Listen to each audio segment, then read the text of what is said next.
benar korban pembodohan, korban indoktrinasi yang sesat, bawa-bawa Rasulullah, menggambarkan Rasulullah seolah-olah Rasulullah itu tidak rasional, lain seolah-olah Rasulullah itu kayak kalian yang nggak bermutu itu.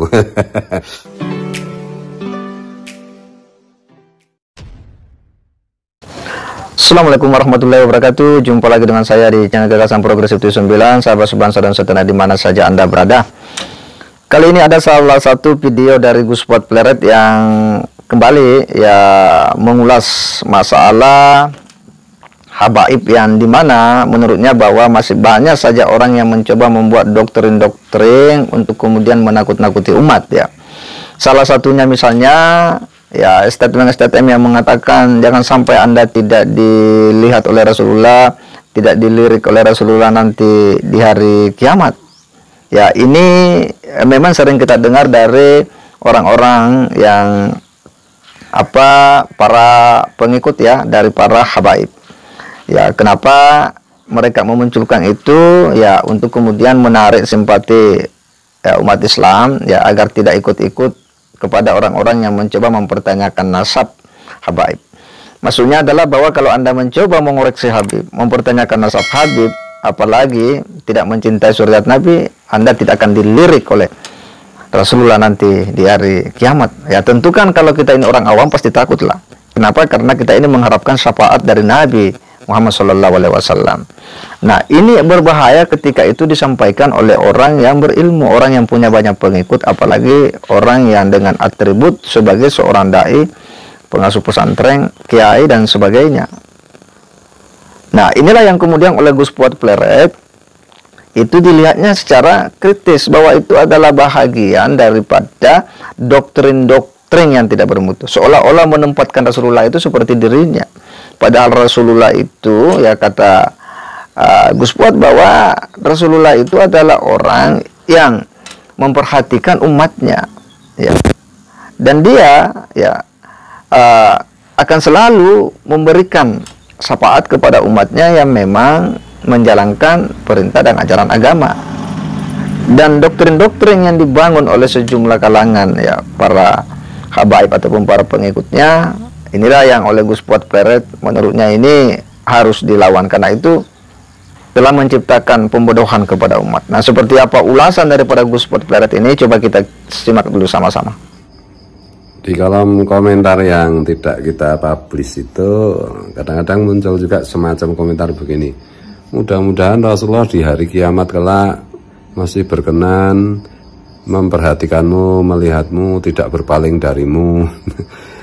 Mudah-mudahan. Ada juga yang seperti yang kemarin tuh Gus Kausar itu ya, kalau ditanya Rasulullah gimana, jadi ya Allah ya Rasulullah, ini benar-benar korban pembodohan, korban indoktrinasi yang sesat, bawa-bawa Rasulullah, menggambarkan Rasulullah seolah-olah Rasulullah itu tidak rasional, seolah-olah Rasulullah itu mempentingkan keluarga anak cucunya dibandingkan yang lain, seolah-olah Rasulullah itu kayak kalian yang nggak bermutu itu. Rasulullah itu maha segalanya, setelah Allah itu kan Rasulullah, nggak mungkin Rasulullah kayak begitu. Nah, ini korban dari indoktrinasi pembodohan bangsa yang nyata seperti itu. Ya udah, sekarang itu klan Ba'alawi itu suruh buktikan tes DNA, nggak mau. Uji nasab juga gagal, masih aja terus uji sejarah juga gagal, uji perilaku juga gagal, masih aja terus mengindoktrinasi umat Rasulullah dengan menakut-nakuti. Yang dipakai untuk nakut-nakuti siapa? Rasulullah. Ini kan kurang ajar banget gitu loh.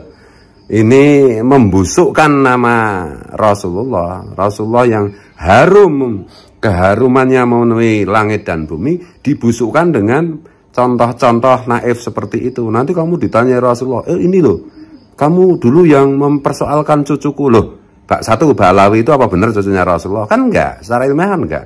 Dua, apakah Rasulullah itu rasis seperti itu? Rasulullah itu nepotis seperti itu? Yang masuk akal dong. Rasulullah itu segala-galanya. Bahkan Rasulullah itu bersabda, Fatimah putriku yang paling kucintai, kalau engkau mencuri tetap aku hukum, aku potong tanganmu, gitu loh. Kok kayak Rasulullah itu digambarkan seperti kayak begitu. Memang prasangka itu sesuai dengan orangnya. Lah orangnya memang nepotis, orangnya memang rasis, orangnya memang mementingkan keluarga, orangnya memang nggak peduli benar salah, orangnya memang tidak ada kasih sayang, makanya menggambarkan Rasulullah, membayangkan Rasulullah ya seperti itu, gitu loh. Maka jangan coba-coba membayangkan Rasulullah itu seperti kita. Rasulullah itu maha segalanya. Setelah Allah itu Rasulullah, gitu loh. Makhluk pertama Nur Rasulullah, ruh Rasulullah, itulah makhluk pertama Allah. Jadi setelah Allah itu berarti Rasulullah. Jangan kau gambarkan Rasulullah, jangan kau peralat Rasulullah dengan kayak begitulah. Dan sadarlah budak-budak pribumi jadi budak-budak kegoblokan itu. Sadarlah kalian, jangan merusak agama Rasulullah, jangan merusak nama baik Rasulullah, jangan merusak kemahaan Rasulullah, jangan merusak keharuman nama Rasulullah, jangan merusak maha kasih sayangnya Rasulullah, jangan merusak maha adilnya Rasulullah. Itu loh gombal. Allahumma arham ummata Sayyidina Muhammad, Allahumma aslih ummata Sayyidina Muhammad, Allahumma farrij an ummati Sayyidina Muhammad sallallahu alaihi wasallam. Iya, sangat jelas dan tegas ya yang disampaikan oleh Gus Fuad Pleret, bahwa doktrin-doktrin seperti ini yang selalu membawa-bawa nama Nabi Muhammad Shallallahu Alaihi Wasallam dengan mencoba untuk kemudian menakut-nakuti umat bahwa Anda tidak akan dilirik, ya tidak akan dilihat oleh Nabi. Pada prinsipnya bagi Gus Fuad Pleret, ini adalah sebuah doktrin-doktrin yang membodohi umat. Yang ini harus dilawan. Dan hanya dengan cara memberikan edukasi kepada umat, memberikan pencerahan kepada umat, ya ini bisa membuat ya masyarakat kita ini tidak fanatik buta. Kenapa? Karena memang ya hari ini polemik nasab habaib ini memang begitu telah mengguncang eksistensi para habaib yang sebelumnya orang kan meyakini apa ya sudah menerimanya sesuatu yang sudah gipeng ya bahwa dia adalah suriat Nabi. Tetapi begitu ada sebuah riset ilmiah, maka semuanya pun menjadi ya tanda tanya. Banyak orang yang kemudian mempertanyakan, dan ketika diminta untuk melakukan tes DNA, kalangan Baklawi yang sering mengaku sebagai surat Nabi juga tidak mau melakukan itu. Ketika ditelisik melalui ilmu sejarah juga masih ada tanda tanya besar, pertanyaan. Ketika ditelisik dengan ilmu nasab juga masih menjadi perdebatan. Nah inilah yang oleh Gus Fuad Pleret menurutnya bahwa ya penting untuk kita terus mengedukasi umat Islam ya, bahwa doktrin-doktrin seperti itu tidak boleh dibiarkan dengan mudah menyebar yang kemudian mencokoki umat, akhirnya dia cinta buta tetapi ya salah sasaran. Nah ini yang tentu kita sangat berharap bahwa itu tidak terjadi. Tetapi beragama itu dengan rasional, beragama itu dengan dalil. Apapun yang hari ini sedang berpolemik, kita hanya berharap bahwa nanti ini ada muaranya, dan muaranya itu adalah ilmu pengetahuan yang mengedukasi umat Islam Indonesia. Segera demikian, wassalamualaikum warahmatullahi wabarakatuh.